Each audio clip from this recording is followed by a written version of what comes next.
صباح الخير. النهاردة هنعمل ان شاء الله مع بعض طريقة عمل صدور الفراخ المدخنة الباردة.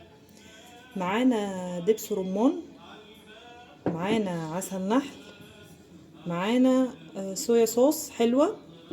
في التتبيلة محتاجين بصل مفروم، توم مفروم، فلفل اسود، اهم حاجة البابريكا، جوز الطيب، وكمان معانا توابل فراخ، ومعانا كيلو فيليه صدور.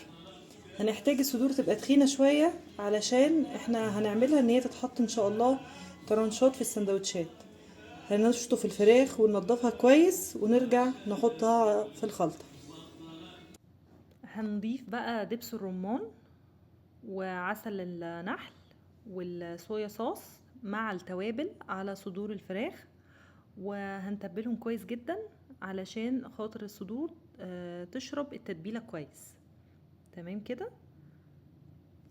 ده شكل الفراخ بعد ما تبلتها كويس والتتبيلة غرقت كل قطعة.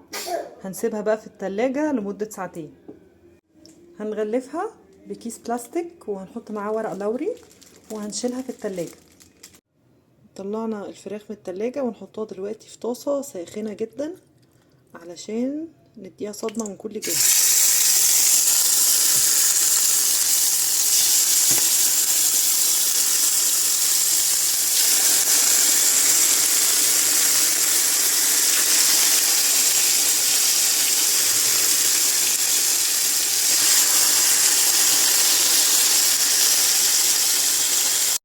تمام، دلوقتي هنبتدي بقى نقلبها على الوش التاني.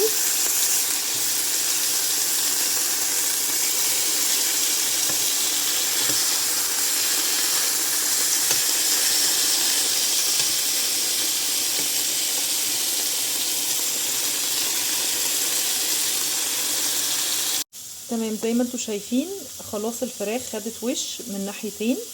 انا رصيتهم في الاير فراير، بس عادي جدا ممكن نحطهم في الفرن. هحط فوقيهم ورقة زبدة كده. تمام، وهقفل الفويل وهحطها في الاير فراير على درجة 190، وبعد كده هنطلعهم سوا.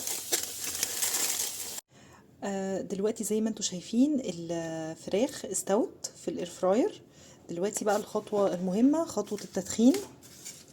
جبت هنا فحمة هنحطها هنا وهنحط عليها زيت، وبعد كده هنقفلها بقى بالغطا وهنسيب الفراخ لما تبرد خالص وبعد كده نقطعها. بصوا معايا بقى بعد ما الصدور اتقطعت بقت حلوة ازاي. دي بقى ممكن نستخدمها في سندوتشات المدرسة. طبعا كلنا عارفين ان موسم الدراسة خلاص بيبتدي. بصوا الحتة ماسكة نفسها ازاي، علشان انا استنيت عليها ما تبرد خالص وبعد كده قطعتها.